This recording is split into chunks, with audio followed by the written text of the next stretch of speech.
Dayton. That's 2 outings, I think 4 scoreless innings now. What did you think about him tonight, and what do you think about him so far? Grant's been great, and the way he carries himself, on a big league mound, for such little service is rare.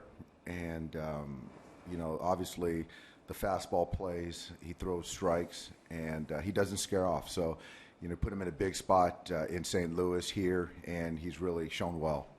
What about the 2 rookies shutting out the highest scoring offense for 7 innings? Yeah, you know what? It was great. And obviously I can't say enough about Ross and the effort he gave us today. We put him in some tough spots like we've talked about, but he's always risen to the occasion and, gave us a huge lift today that we needed. Last Sunday he did the same thing. So today was big, special for Ross.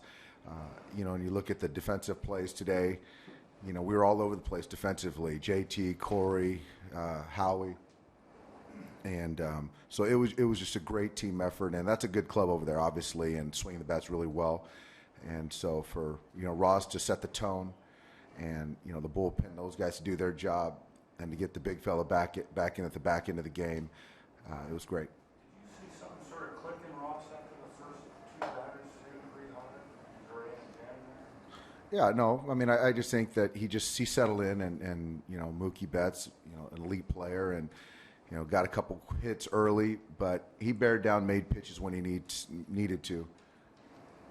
But he's a guy that he try to limit damage, and that's what he does. And we've talked about that in that first inning. So to come out of there, with no runs, gave us a lift offensively, and to get some production offensively off their starter, it was good. And Corey got a big hit, so it was a good day all around. How much more adept do you think Adrian is as far as beating the shift?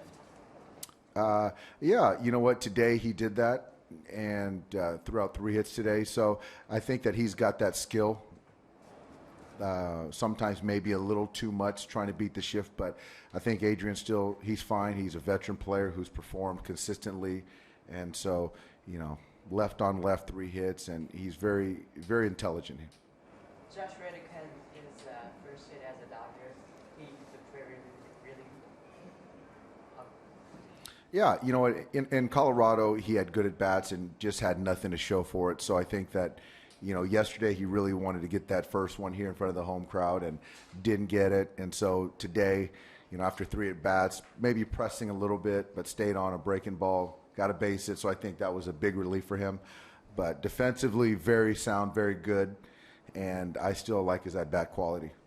The pinch hit for Kike with Jock, is that just a matchup left on right when you pinch hit Kike? Yeah. It was just in that situation. We were up 3-0, and to get Jock in there against the Hawthorne right-hander. And, also it helps your defense, too, to get him in there. Thanks about how Kendrick's like a security blanket for you.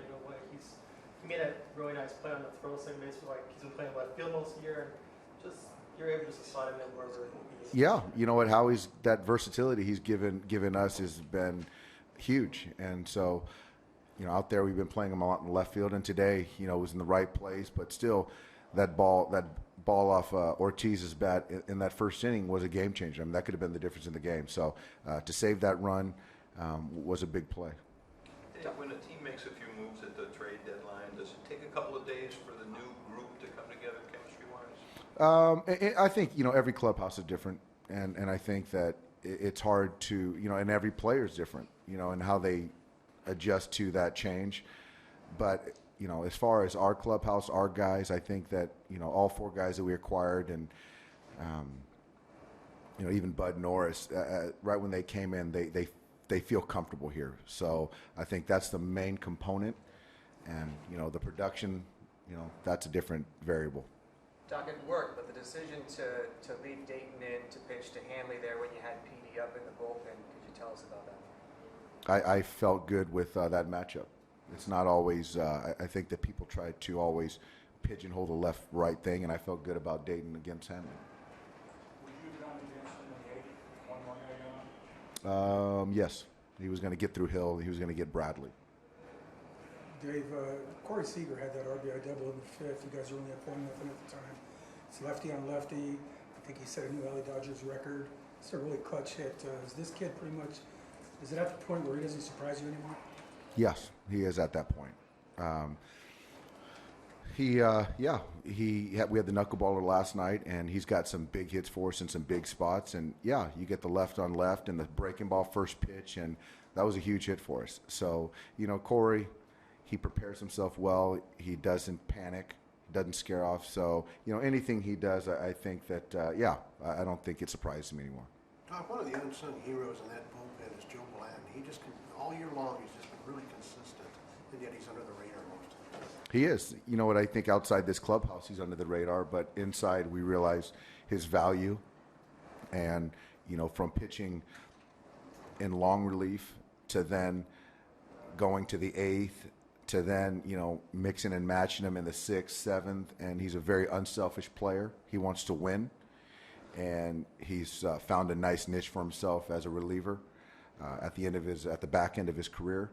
And I put him in some tough spots. I do, and a lot of stressful situations. But he always seems to make pitches when he needs to.